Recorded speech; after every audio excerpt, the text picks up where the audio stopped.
ಬಾಬಾ ಸಾಹೇಬ್ ಅಂಬೇಡ್ಕರ್ ಅವ್ರ ಕ್ಯಾಂಟೀನ್ನ ನಿಲ್ಲಿಸಿಲ್ಲ ಅಂದರೆ ನೀನು ತಲೆ ಕತ್ತರಿಸ್ತೀನಿ ಅಂತೇಳಿ ನನಗೆ ಬಹಿರಂಗವಾಗಿ ನನಗೆ ಹೇಳಿರೋ ಮುಖಾಂತರ ನನಗೆ ಕ್ಯಾಂಟೀನ್ ಆಗಲಿ, ಬಡವ್ರಿಗೋಸ್ಕರ ಕ್ಯಾಂಟೀನ್ ಮಾಡ್ತಿದ್ದಾರೆ ಸಂತೋಷ, ಆದರೆ ಕಾನೂನು ರೀತಿಯಲ್ಲಿ ಕ್ಯಾಂಟೀನ್ ಇಲ್ಲ ಸರ್. ಅದು ನಾ ಏನು ವಿಷ ಕೊಡ್ತಾ ಇಲ್ಲ, ನಾನು ಹಸಿದವ್ರಿಗೆ ಊಟ ಕೊಡ್ತಾ ಇದ್ದೀನಿ. ಯಾರ ಹೆಸರಲ್ಲಿ ಕ್ಯಾಂಟೀನ್ ಮಾಡಬೇಕು ಅನ್ನೋ ಉದ್ದೇಶ ಅವ್ರಿಗಿದ್ರೆ ಹೋಗ್ಬಿಟ್ಟು ಮಾನ್ಯ ಜಿಲ್ಲಾಧಿಕಾರಿಗಳ ಹತ್ರ ಹೋಗಿ ಒಂದು ಅರ್ಜಿ ಕೊಟ್ಟರೆ ಜಿಲ್ಲಾಧಿಕಾರಿಗಳು ಒಂದು ಆದೇಶ ಕೊಡ್ತಾರೆ. ನೀನು ದಮ್ಮಿದ್ರೆ ತಾಕತ್ತಿದ್ರೆ ನೀನು ನಡೆಸು ಅಂತ ಹೇಳಿದ್ರು. ನಾನು ಇದನ್ನೆಲ್ಲ ಈ ಗೊಡ್ಡು ಬೆದರಿಕೆಗೆ ನಾನು ಎದುರೋನಲ್ಲ. ಆ ಮನುಷ್ಯನ ಫೋನ್ ನಂಬರ್ ಕೂಡ ನನ್ನ ಹತ್ರ ಇಲ್ಲ ಸರ್. ಎದುರಾಗಿ ನಿಂತು ಮಾತಾಡಿ ನನಗೆ 1.5 ತಿಂಗಳು ಆಗ್ತಾ ಇದೆ ಸರ್. ಶ್ರೀನಿವಾಸ್ ಅವರು ಮತ್ತೆ ರವಿ ಗೌಡ ಅಲಿಯಾಸ್ ರಫೀಕ್ ಅವರು, ಶ್ರೀನಿವಾಸನ್ ಅವರು ಒಂದು ನೋಡಿ ಸಂಘಟನೆಗಳಿಗೆ ಸಪೋರ್ಟ್ ಆಗಿ ನಿಂತ್ಕೊಂಡಿರೋ ವ್ಯಕ್ತಿ. ಆಯಪ್ಪನೂ ಒಬ್ಬ ದಲಿತ. ಇಲ್ಲಿ ನಾನು ಅದು ಮಾಡಿದೆ ಮುರುಗೇಶ್ ಅವರು ಅಡ್ಡ ಮಾಡಿದ್ರು ಅಂತೇಳಿ ನನ್ನನ್ನು ಅವರು ಕ್ಯಾಂಟೀನ್ ನಿಲ್ಲಿಸ್ತೀನಿ, ಇದು ಅಂಬೇಡ್ಕರ್ ಕ್ಯಾಂಟೀನ್ಗೆ ಕಾಯ್ದಿರಿಸಿರೋ ಜಾಗ ಅಂತ ಹೇಳ್ಬಿಟ್ಟು ಮಾಡಿಸ್ಕೊಂಬರ್ಲಿ ಸರ್. ನಾನೇ ಅದಕ್ಕೆ ಎಷ್ಟು ಬೇಕೋ ದನಿಗೆ ನಾನೇ ಕೊಡ್ತೀನಿ ಸರ್.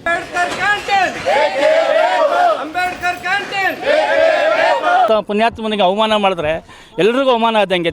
ಎಲ್ಲ ಸಂಘಟನೆಯವರು, ನಾವು ಅಂಬೇಡ್ಕರ್ ಸಂಘಟನೆಯವರು, ಮರ ಒಂದಾದರೂ ಬೇರೆ ಹಲವಾರು ಇರುತ್ತೆ, ನಾವೆಲ್ಲ ಒಂದೇ. ದೇಶದಲ್ಲೇ ಪ್ರಪ್ರಥಮ ಬಾರಿಗೆ ಕರ್ನಾಟಕದ ಅದರಲ್ಲೂ ಬೆಂಗಳೂರಿನ ವೈಟ್ ಫೀಲ್ಡ್ಗೆ ಸಮೀಪವಿರುವಂತಹ ವಿಜಯನಗರದಲ್ಲಿ ಸಂವಿಧಾನ ಶಿಲ್ಪಿ ಡಾಕ್ಟರ್ ಬಾಬಾ ಸಾಹೇಬ್ ಅಂಬೇಡ್ಕರ್ ಅವರ ಹೆಸರಿನಲ್ಲಿ ಭೀಮ್ ಪ್ರಜಾ ಸಂಘದ ವತಿಯಿಂದ ಮಧ್ಯಾಹ್ನದ ಊಟದ ಅಂಬೇಡ್ಕರ್ ಕ್ಯಾಂಟೀನ್ ಅನ್ನ ನಿರ್ಮಾಣ ಮಾಡಲಾಗ್ತಾ ಇತ್ತು. ಕಳೆದ 2 ವರ್ಷಗಳಿಂದಲೂ ಕೂಡ ತೆರೆದ ಬಯಲಿನಲ್ಲಿಯೇ ಮಧ್ಯಾಹ್ನ ಬಂದಂತಹ ಕೂಲಿ ಕಾರ್ಮಿಕರಿಗೆ ಉಚಿತವಾದಂತಹ ಅಂಬೇಡ್ಕರ್ ಕ್ಯಾಂಟೀನ್ನಲ್ಲಿ ಊಟದ ವ್ಯವಸ್ಥೆಯನ್ನು ಭೀಮ್ ಪ್ರಜಾ ಸಂಘದ ಸಂಸ್ಥಾಪಕ ಅಧ್ಯಕ್ಷ ಆದಂಥ ಮುರುಗೇಶ್ ಅವರ ನೇತೃತ್ವದಲ್ಲಿ ಈ ಒಂದು ಅನ್ನದಾಸೋಹ ನಡೆಯುತ್ತಿತ್ತು. ಈಗ ಬರುವಂತಹವರು ಬಿಸಿಲಿನಲ್ಲಿ ಕುಳಿತು ಮಳೆಯಲ್ಲಿ ಕುಳಿತು ಊಟ ಮಾಡುವುದು ಯಾಕೆ ಅಂದರೆ ಕ್ಯಾಂಟೀನ್ ಅನ್ನೇ ನಿರ್ಮಾಣ ಮಾಡೋಣ ಅಂತೇಳಿ ನಿರ್ಮಾಣಕ್ಕೆ ಇತ್ತೀಚೆಗಷ್ಟೇ ಶಂಕುಸ್ಥಾಪನೆಯನ್ನು ಮಾಡಿದ್ರು. ಈ ಒಂದು ಬಾಬಾ ಸಾಹೇಬರ ಪರಿನಿಬ್ಬಾಣ ದಿನಾಚರಣೆ ದಿನ ಈ ಒಂದು ಕ್ಯಾಂಟೀನ್ ನಿರ್ಮಾಣಕ್ಕೆ ಚಾಲನೆಯನ್ನು ನೀಡಲಾಗಿತ್ತು. ಈಗ ಈ ಒಂದು ಕ್ಯಾಂಟೀನ್ಗೆ ಬೆದರಿಕೆಯ ಕರೆಗಳು ಬಂದಿದೆ. ಈ ಒಂದು ಕ್ಯಾಂಟೀನ್ ಅನ್ನ ನಿರ್ಮಾಣ ಮಾಡ್ತಾ ಇರುವವರಿಗೆ ಶ್ರೀನಿವಾಸ್ ಮತ್ತು ರಫೀಕ್ ಎಂಬಂತಹವರು ಬೆದರಿಕೆಯನ್ನು ಹಾಕಿದ್ದಾರೆ ಎನ್ನುವಂತ ಆತಂಕವನ್ನ ಭೀಮ್ ಪ್ರಜಾ ಸಂಘದ ಸಂಸ್ಥಾಪಕ ಅಧ್ಯಕ್ಷ ಆದಂತಹ ಮುರುಗೇಶ್ ಅವರು ಆತಂಕವನ್ನ ವ್ಯಕ್ತಪಡಿಸಿದ್ದಾರೆ. ಆ ಎಲ್ಲ ದೃಶ್ಯಗಳನ್ನ ನೋಡೋಣ ಬನ್ನಿ.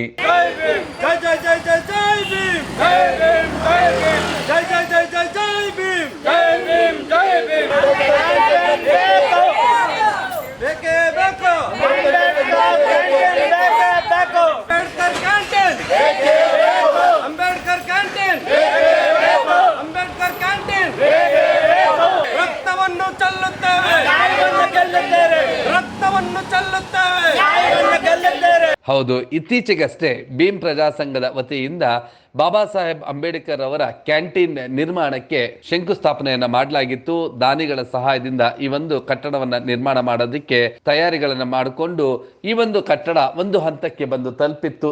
ಈಗ ಈ ಒಂದು ಕಟ್ಟಡಕ್ಕೆ ಯಾವುದೇ ಅನುಮತಿಯನ್ನ ಪಡೆದುಕೊಂಡಿಲ್ಲ. ಯಾವುದೇ ತಾಲೂಕು ಕಚೇರಿಯಿಂದಾಗಲಿ ಅಥವಾ BBMPಯ ವತಿಯಿಂದ ಯಾವುದೇ ಕಟ್ಟಡ ನಿರ್ಮಾಣದ ಅನುಮತಿಗಳನ್ನ ಪಡ್ಕೊಂಡಿಲ್ಲ ಅಂತ ಹೇಳಿ ಸ್ಥಳೀಯರು ಖ್ಯಾತೆ ತೆಗೆದಿದ್ದಾರೆ. ಇವರು ನನಗೆ ಪ್ರಾಣ ಬೆದರಿಕೆಯನ್ನು ಹಾಕಿದ್ದಾರೆ ಅಂತೇಳಿ ಮುರುಗೇಶ್ ಅವರು ಬಿಜೆಪಿಯ ಕಾರ್ಯಕರ್ತರು ಎನ್ನಲಾದಂತಹ ಶ್ರೀನಿವಾಸ್ ಮತ್ತು ರಫೀಕ್ ಎನ್ನುವಂಥವರು ನನಗೆ ಬೆದರಿಕೆ ಹಾಕಿದ್ದಾರೆ ಅಂತೇಳಿ ಗಂಭೀರವಾದಂತಹ ಆರೋಪವನ್ನ ಮಾಡಿದ್ದಾರೆ. ಈ ಒಂದು ಸಂದರ್ಭದಲ್ಲಿ ನೇರವಾಗಿ ರಫೀಕ್ ಕೂಡ ನಿಮ್ಮ ಬ್ಲೂಮ್ ಟಿವಿಗೆ ಮಾತನಾಡಿದ್ರು. ಮುರುಗೇಶ್ ಮತ್ತು ರಫೀಕ್ ಏನೆಲ್ಲ ಮಾತನಾಡಿದ್ರು ಅನ್ನೋದನ್ನ ನೋಡೋಣ ಬನ್ನಿ. ಬಾಬಾ ಸಾಹೇಬ್ ಅಂಬೇಡ್ಕರ್ ಅವ್ರ ಕ್ಯಾಂಟೀನ್ನ ನಿಲ್ಲಿಸಿಲ್ಲ ಅಂದರೆ ನೀನು ತಲೆ ಕತ್ತರಿಸ್ತೀನಿ ಅಂತೇಳಿ ನನಗೆ ಬಹಿರಂಗವಾಗಿ ನನಗೆ ಹೇಳಿರೋ ಮುಖಾಂತರ ಇದೊಂದು ತುಂಬ ನನಗೆ ನೋವಾಗಿರೋ ವಿಚಾರ. ಅವರ ಹೆಸರು ಶ್ರೀನಿವಾಸ್ ಅಂತ, BJP ಮುಖಂಡರು. ಏನೋ ನನ್ನ ಮೇಲೆ ಶಾಸಕರೇನೋ ಕೋಪದಲ್ಲಿದ್ದಾರೆ, ನಿನ್ನನ್ನು ಕತ್ತರಿಸಿರಿ, ನೀನು ಕ್ಯಾಂಟೀನ್ ಸ್ಟಾಪ್ ಮಾಡಬೇಕು ಅಂತ ಹೇಳಿದ್ರು. ಆ ಬೆದರಿಕೆ ಗೊಡ್ಡು ಬೆದರಿಕೆಗಳಲ್ಲ, ನಾನು ಬೆದರೋನು ಅಲ್ಲ, ಎದುರೋನು ಅಲ್ಲ. ಆದರೆ ಏನು ಈಗಲೇ ಜನವರಿ 1ನೇ ತಾರೀಕು 206ನೇ ವರ್ಷದ ಭೀಮ ಕೊರೆಗಾಂವ್ ವಿಜಯೋತ್ಸವವನ್ನು ನಾವು ಭಾಳ ವಿಜೃಂಭಣೆಯಿಂದ ಆಚರಣೆ ಮಾಡಿದ್ದೀರಿ. ಎಲ್ಲಿ ಭೀಮಾ ತೀರದಲ್ಲಿ, ಪೂನಾ ಭೀಮಾ ತೀರದಲ್ಲಿ ಇದೊಂದು ಇತಿಹಾಸ ಇದೆ. ಅದು ಮತ್ತು ನಮ್ಮ ವೈಟ್ಫೀಲ್ಡ್ ವಿಜಯನಗರದ ಗ್ರಾಮದಲ್ಲಿ ಅದೊಂದು ಭೀಮಾ ಕೊರೆಗಾಂವ್ ಆಗಬೇಕು ಅಂತ ಈ ಸಂದರ್ಭದಲ್ಲಿ ನಾನು ಕೇಳ್ಕೊತೀನಿ. ಮತ್ತು ಏನು ಇವತ್ತು ಅಂಬೇಡ್ಕರ್ ಕ್ಯಾಂಟೀನ್ನ ಅವರು ನಿಲ್ಲಿಸಿದ್ದಾರಲ್ಲ, ಈ ಒಂದು ಕೃತ್ಯನ ಇದೊಂದು ನಾವು ಮರಲಿಕ್ಕೂ ಸಾಧ್ಯವಿಲ್ಲ. ನಾನೇನಾದರೂ ವಿಷ ಕೊಡ್ತಾ ಇದ್ದೀನಾ? ಏನು ವಿಷ ಕೊಡ್ತಾ ಇಲ್ಲ. ನಾನು ಹಸಿದವ್ರಿಗೆ ಊಟ ಕೊಡ್ತಾ ಇದ್ದೀನಿ. ಯಾರ ಹೆಸರಲ್ಲಿ? ಬಾಬಾ ಸಾಹೇಬ್ ಅಂಬೇಡ್ಕರ್ ಹೆಸರಲ್ಲಿ ನಾನು ಹಸಿದವ್ರಿಗೆ ಊಟ ಕೊಡ್ತಾ ಇದ್ದೀನಿ. ಭಿಕ್ಷೆ ಬೇಡ್ತೀನೋ ಏನು ಮಾಡ್ತೀನೋ, ನಾನು ಅಂಬೇಡ್ಕರ್ ಸಾಹೇಬ್ರಲ್ಲಿ ನಾನು ಊಟ ಹಾಕ್ತಾ ಇದ್ದೀನಿ ಬಡವರಿಗೆ. ಅಂಥದ್ರಲ್ಲಿ ಶ್ರೀನಿವಾಸ್ ಅವರು ಮತ್ತು ರವಿ ಗೌಡ ಅಲಿಯಾಸ್ ರಫೀಕ್ ಅವರು ಇಲ್ಲಿ ನಾನು ಅದು ಮಾಡಿದೆ ಇದು ಮಾಡಿದೆ, ಮುರುಗೇಶ್ ಅವರು ಅಡ್ಡ ಮಾಡಿದ್ರು ಅಂಥೇಳಿ ನನ್ನನ್ನು ಅವರು ಕ್ಯಾಂಟೀನ್ ನಿಲ್ಲಿಸ್ತೀನಿ, ನಿನ್ನ ದಮ್ಮಿದ್ರೆ ತಾಕತ್ತಿದ್ರೆ ನೀನು ನಡೆಸು ಅಂತ ಹೇಳಿದ್ರು. ನಾನು ಇದನ್ನೆಲ್ಲ ಈ ಗೊಡ್ಡು ಬೆದರಿಕೆಗೆ ನಾನು ಎದುರೋನಲ್ಲ. ಯಾಕಂದರೆ ನಾನು ಅಂಬೇಡ್ಕರ್ ಕುಟುಂಬದವನು, ಅಂಬೇಡ್ಕರ್ ವಂಶದವನು. ನೇರವಾಗಿ ಬೆದರಿಕೆ ಹಾಕಿದ್ರು. ಇದೇ ಗಾಂಧಿಪುರ ಗ್ರಾಮದಲ್ಲಿ ನನಗೆ ಬೆದರಿಕೆ ಹಾಕಿದ್ರು. ಆದರೆ ನಾನು ಈ ಗೊಡ್ಡು ಬೆದರಿಕೆ ಎಲ್ಲ ನಾನು ಎದುರೋನಲ್ಲ. ಯಾಕಂದರೆ ನಾವು ಅಂಬೇಡ್ಕರ್ ವಂಶದವರು. ಅಂಬೇಡ್ಕರ್ ಕುಡಿ ಆ ಬ್ಲಡ್ ಓಡ್ತಾ ಇರೋದು ಬಾಬಾ ಸಾಹೇಬ್ರದ್ದು ಒಂದು ಇದು. ಕ್ಯಾಂಟೀನ್ ಆಗೋದ್ರಲ್ಲಿ ನನ್ನ ಅಭ್ಯಂತರ ಏನೂ ಇಲ್ಲ ಸರ್. ನನಗೆ ಕ್ಯಾಂಟೀನ್ ಆಗಲಿ, ಬಡವ್ರಿಗೋಸ್ಕರ ಕ್ಯಾಂಟೀನ್ ಮಾಡ್ತಿದ್ದಾರೆ ಸಂತೋಷ. ಆದರೆ ಕಾನೂನು ರೀತಿಯಲ್ಲಿ ಕ್ಯಾಂಟೀನ್ ಇಲ್ಲ ಸರ್. ಅದು ಅದೇ ಥರನೇ ಹೇಳಿ ಅಲ್ಲಿ 3 ರೂಮ್ ಕ್ರಿಯೇಟ್ ಆಗಿದೆ. ಅದನ್ನು ಯಾರೂ ತಡೆದಿಲ್ಲ. ಅವತ್ತು ನಾವು ಕೇಳಿದ್ದಕ್ಕೆ ನಮ್ಮ ಮೇಲೆ ಸ್ಥಳೀಯ ಪೊಲೀಸ್ ಠಾಣೆಗಳಲ್ಲಿ FIR ನಮ್ಮನ್ನು ಅಲ್ಲಿಂದ ಎದುರಿಸಿ ಬೆದರಿಸಿ ನಮ್ಮನ್ನು ಕಳಿಸಿದ್ರು. ಇವತ್ತು ಮತ್ತೆ ಇನ್ನೊಂದು ಅಕ್ರಮ ಕಟ್ಟಡ ಆಗ್ತಾಯಿದೆ. ಅದು ಕ್ಯಾಂಟೀನ್ ಮಾಡಬೇಕು ಅನ್ನೋ ಉದ್ದೇಶ ಅವ್ರಿಗಿದ್ರೆ ಹೋಗ್ಬಿಟ್ಟು ಮಾನ್ಯ ಜಿಲ್ಲಾಧಿಕಾರಿಗಳ ಹತ್ರ ಹೋಗಿ ಒಂದು ಅರ್ಜಿ ಕೊಟ್ಟರೆ ಜಿಲ್ಲಾಧಿಕಾರಿಗಳು ಒಂದು ಆದೇಶ ಕೊಡ್ತಾರೆ, ಇದು ಅಂಬೇಡ್ಕರ್ ಕ್ಯಾಂಟೀನ್ಗೆ ಕಾಯ್ದಿರಿಸಿರೋ ಜಾಗ ಅಂತ ಹೇಳ್ಬಿಟ್ಟು ಮಾಡಿಸ್ಕೊಂಬರಲಿ ಸರ್. ನಾನೇ ಅದಕ್ಕೆ ಎಷ್ಟು ಬೇಕೋ ದನಿಗೆ ನಾನೇ ಕೊಡ್ತೀನಿ ಸರ್. ನನ್ನ ಕೈಯಾರೆ ನನ್ನ ಸ್ವಂತ ದುಡ್ಡಲ್ಲಿ ನಾನು ಅದಕ್ಕೆ ಏನು ಬೇಕೋ ಸಹಾಯ ನಾನು ಮಾಡ್ತೀನಿ.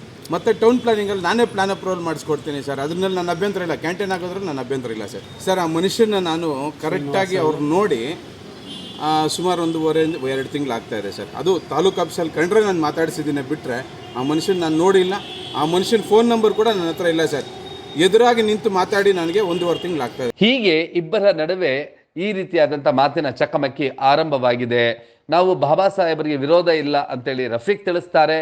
ಆದರೆ ಬೇಕಂತಲೇ ಬಡವರಿಗೆ ಊಟ ಮಾಡೋದಕ್ಕೆ ಇಲ್ಲಿ ಅಡ್ಡಿ ಮಾಡ್ತಿದ್ದಾರೆ ಅಂತ ಹೇಳಿ ಮುರುಗೇಶ್ ಅವರು ಆರೋಪವನ್ನ ಮಾಡ್ತಿದ್ದಾರೆ. ಯಾಕೋ ಈ ಒಂದು ಬಾಬಾ ಸಾಹೇಬರ ಹೆಸರಿನಲ್ಲಿ ನಿರ್ಮಾಣವಾಗ್ತಾ ಇರುವಂತ ಈ ಕ್ಯಾಂಟೀನ್ ಈಗ ವೈಯಕ್ತಿಕ ಹಿತಾಸಕ್ತಿಗೋ ಅಲ್ಲ ವೈಯಕ್ತಿಕ ಪ್ರತಿಷ್ಠೆಗಳಿಗೋ ಬಲಿ ಆಯ್ತಾ ಎನ್ನುವಂತ ಅನುಮಾನಗಳು ಕೂಡ ಮೂಡತೊಡಗಿದೆ. ಇದರ ಬಗ್ಗೆ ಇನ್ನಷ್ಟು ಭೀಮ್ ಪ್ರಜಾಸಂಘದ ಕಾರ್ಯಕರ್ತರುಗಳು ಗಂಭೀರವಾದಂಥ ಆರೋಪ ಮಾಡಿದ್ದು ಹೀಗೆ. ಇಂಥ ನಿಟ್ಟಿನಲ್ಲಿ ಇವರು ಬಂದುಬಿಟ್ಟು ಏಕಾಏಕಿ ಬಂದು ನಿನ್ನ ತಲೆ ಕತ್ತರಿಸ್ತೀನಿ, ನೀನು ಅಂಬೇಡ್ಕರ್ ಕ್ಯಾಂಟೀನ್ ನಿಲ್ಲಿಸಿಲ್ಲ ಅಂದರೆ ಅಂತೇಳಿ ನನಗೆ ಬೆದರಿಕೆ ಹಾಕಿದ್ರು. ಆದ್ರೂ ನಾನು ನಡೆಸ್ತಾ ಇದ್ದೆ. ಆಗ ಏನು ತಾಲೂಕು ರೆವಿನ್ಯೂ ಡಿಪಾರ್ಟ್ಮೆಂಟಿಂದ ಬಂದು ನೀನು ಕೆಲಸ ನಿಲ್ಲಿಸ್ಬೇಕು ಅಂತ ಹೇಳಿದ್ರು. ನಾನು ಬಾಬಾ ಸಾಹೇಬ್ರ ಅನುಯಾಯಿ. ಯಾಕಂದರೆ ಒಂದು ಸರ್ಕಾರಿ ಇಲಾಖೆಯಿಂದ ಬಂದು ನಮಗೆ ಮಾಹಿತಿ ಕೊಟ್ಟ ಮೇಲೆ ನಾನು ಕಾನೂನಿಗೆ ಗೌರವ ಕೊಡ್ತೀನಿ. ನಾನು ಕಾನೂನು ಗೌರವ ಕೊಟ್ಟು ಇವತ್ತು ಕೆಲಸ ನಿಲ್ಲಿಸಿದ್ದೀನಿ. ಆದರೆ ನಾನು ಭಯ ಬಿದ್ದಿ ಅಲ್ಲ. ಈ ಒಂದು ಗೊಡ್ಡು ಬೆದರಿಕೆಗೆ ನಾನು ಭಯ ಬಿದ್ದು ನಾನು ನಿಲ್ಲಿಸಿಲ್ಲ. ಏನು ನಾನು ಕಾನೂನು ಹೋರಾಟ ಮಾಡ್ತೀನಿ. ಮತ್ತು ನಾನು ಯಾವುದೇ ಇವ್ರ ಮೇಲೆ ನಾನು ಕಂಪ್ಲೇಂಟ್ ಕೊಡೋದಿಲ್ಲ. ನನ್ನನ್ನು ಕತ್ತರಿಸ್ತೀನಿ ಅಂತ ಹೇಳಿದ್ರು ನಾನು ಇವ್ರ ಮೇಲೆ ಕಂಪ್ಲೇಂಟ್ ಕೊಡೋಲ್ಲ. ಇಡೀ ರಾಜ್ಯಾದ್ಯಂತ ಅಂಬೇಡ್ಕರ್ ಭೀಮ ಸೈನಿಕರು ಪ್ರತಿ ಒಂದು ಸ್ಟೇಷನ್ಗಳಲ್ಲಿ ನಿನ್ನ ಮೇಲೆ ಕಂಪ್ಲೇಂಟ್ ಆಗುತ್ತೆ. ನಾನು ವಿತ್ ಪ್ರೂಫ್ ಕೊಡ್ತೀನಿ. ನಾನು ಕಂಪ್ಲೇಂಟ್ ಕೊಡೋಲ್ಲ. ನೀನು ಚಾಲೆಂಜ್ ಮಾಡಿದ್ಯಲ್ಲ ಕ್ಯಾಂಟೀನ್ ನಡೆಸು, ಕ್ಯಾಂಟೀನ್ ಕಟ್ಟಡ ಕಟ್ಟು ನೋಡೋಣ ನಿನ್ನ ಕೈಯಲ್ಲಿ ತಾಕತ್ತಿದ್ರೆ ಅಂತ. ನಾನು ಕಟ್ಟಲ್ಲ. ಭೀಮ ಸೈನಿಕರು ಬಂದು ಕಟ್ತಾರೆ ಈ ಒಂದು ಅಂಬೇಡ್ಕರ್ ಕ್ಯಾಂಟೀನು. ನಾನು ಮನೆ ಕಟ್ತಾ ಇಲ್ಲ, ಅಂಬೇಡ್ಕರ್ ಹೆಸರಲ್ಲಿ ಕ್ಯಾಂಟೀನ್ ಕಟ್ತಾ ಇದ್ದೀನಿ. ಹೌದು, ಬಡವರಿಗಾಗಿಯೇ ಈ ಒಂದು ಕ್ಯಾಂಟೀನ್ ಅನ್ನ ನಿರ್ಮಾಣ ಮಾಡಲಾಗ್ತಿದೆ ಅಂತೇಳಿ ಮುರುಗೇಶ್ ಒಂದ್ ಕಡೆ ಹೇಳಿದ್ರೆ, ಪಕ್ಕದಲ್ಲೇ ಇಂದಿರಾ ಕ್ಯಾಂಟೀನ್ ಇದೆ. ಇಂದಿರಾ ಕ್ಯಾಂಟೀನ್ ನಲ್ಲಿ ಊಟ ಮಾಡೋದನ್ನ ಬಿಟ್ಟು ಇಲ್ಲಿ ಯಾಕೆ ಜನ ಬರ್ತಾರೆ ಅಂತೇಳಿ ರಫೀಕ್ ಪ್ರತಿಯಾಗಿ ಪ್ರಶ್ನೆ ಮಾಡ್ತಿದ್ದಾರೆ. ಮತ್ತೊಮ್ಮೆ ಅವರಿಬ್ಬರ ಆ ಒಂದು ಸಮರ್ಥನೆಗಳನ್ನ ನೋಡೋಣ ಬನ್ನಿ. ಸರ್ ಈ ಜಾಗದಲ್ಲಿ ನೀವು ಪರ್ಮಿಷನ್ ಎಲ್ಲಿ ತಗೊಂಬಂದಿದ್ದೀರಾ ತೋರಿಸಿ ಅಂದರು. ಸರ್ ಎಲ್ಲದಕ್ಕೂ ಈಗ ಈ ಭಾಗದಲ್ಲಿ ಏನು ಒತ್ತುವರಿಗಳು ಎಷ್ಟಾಗಿರ್ತದೆ, ಎಂತೆಂಥ ಕೆಲಸಗಳು ಆಗುತ್ತೆ, ಎಂತೆಂಥ ಕೃತ್ಯಗಳು ನಡೆದಿದ್ದಾವೆ ಸರ್. ಆದರೆ ನಾನು ಮಾಡ್ತಾ ಇರೋದು ಅಂಬೇಡ್ಕರ್ ಸಾಹೇಬ್ರಲ್ಲಿ ಕ್ಯಾಂಟೀನ್ ಕಟ್ತಾ ಇರೋದು ಸರ್. ನಾನು ಬೇರೆ ಏನು ಮಾಡ್ತಾಯಿದ್ದೀನಿ ಸರ್? ನಾನು ವಿಷ ಕೊಡ್ತಾಯಿದ್ದೀನಿ, ಊಟ ಕೊಡ್ತಾಯಿದ್ದೀನಿ ಸರ್ ಬಡವ್ರಿಗೆ. ಆ ಊಟ ಕೊಡೋದ್ರಲ್ಲೂ ನೀವು ತಾರತಮ್ಯ ಮಾಡಿ ಈ ಜಾತಿ ರಾಜಕಾರಣ ಮಾಡಿಕೊಂಡು ನಾನು BJP ನಾನು ಲೀಡ್ರು, ನನ್ನ ತಮ್ಮ ಕಾರ್ಪೊರೇಟರ್ ಕ್ಯಾಂಡಿಡೇಟು, ನನಗೆಲ್ಲ ಸಪೋರ್ಟ್ ಇದೆ. ನಿನ್ನ ತಲೆ ಕತ್ತರಿಸ್ತೀನಿ ಅಂತೇಳಿ ನೀನು ನೇರವಾಗಿ ಹೇಳ್ತಿ ಅಂದರೆ ನಿನಗೆ ಆ ಧೈರ್ಯ ಯಾರು ಕೊಟ್ಟಿದ್ದು? ಯಾರು ಕೊಟ್ಟರು? ಇದ್ರ ಹಿಂದ್ಗಡೆ ಯಾರವರೋ ನನಗೆ ಗೊತ್ತಿಲ್ಲ. ಆದರೆ ನಾನು ಕಾನೂನು ತಲೆ ಬಗ್ಸ್ತೀನಿ. ಈ ಒಂದು ಏನು ಇವತ್ತು ಕಾಮಗಾರಿ ನಿಲ್ಲಿಸಿದ್ದೀರಲ್ಲ, ಏನು ನಮ್ಮ ರೆವಿನ್ಯೂ ಡಿಪಾರ್ಟ್ಮೆಂಟ್ ಅವರು, ನಾನೇನಾದರೂ ತಪ್ಪು ಮಾಡಿದರೆ ನಾನು ಜೈಲಿಗೆ ಹೋಗೋಕ್ಕೂ ಸಿದ್ಧನಾಗಿರ್ತೀನಿ. ನಾನು ಜೈಲಿಗೂ ಹೋಗ್ತೀನಿ. ಬಾಬಾ ಸಾಹೇಬರ ವಿಚಾರ ಬಂತಂದ್ರೆ ನಾನು ಜೈಲಿಗೆ ಹೋಗೋಕ್ಕೂ ನಾನು ಸಿದ್ಧ. ಇಲ್ಲ ಶ್ರೀನಿವಾಸನ್ ಅವರು ಒಂದು ನೋಡಿ ಸಂಘಟನೆಗಳಿಗೆ ಸಪೋರ್ಟ್ ಆಗಿ ನಿಂತ್ಕೊಂಡಿರೋ ವ್ಯಕ್ತಿ. ಆಯಪ್ಪನು ಒಬ್ಬ ದಲಿತನಾಗಿ ಎಲ್ಲ ರೀತಿಯಲ್ಲೂ ಸಂಘಟನೆಗಳಿಗೆ ಎಲ್ಲ ರೀತಿಯ ಆಗುಹೋಗುಗಳನ್ನ ನೋಡ್ಕೊಂಡು ಎಲ್ಲರ ಜೊತೆ ಒಳ್ಳೆ ಬಾಂಧವ್ಯ ಇಟ್ಕೊಂಡು ಹೋಗ್ತಾರಂಥ ವ್ಯಕ್ತಿ ಸರ್.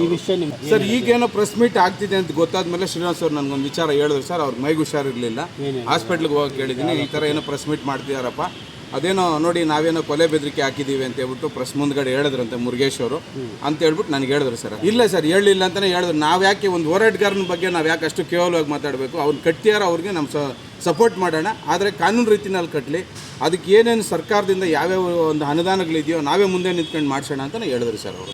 ಈಗ ಮತ್ತಷ್ಟು ಮಹಿಳೆಯರು ಕೂಡ ಈ ಒಂದು ಕ್ಯಾಂಟೀನ್ಗೆ ಅಡ್ಡಿಪಡಿಸ್ತಾ ಇರೋರ ವಿರುದ್ಧ ಕಿಡಿಕಾರಿದ್ದು ಹೀಗೆ. ಪರವಾಗಿ ಅವ್ರು ಯಾವುದೂ ಅನ್ಯಾಯ ಮಾಡಲಿಲ್ಲ.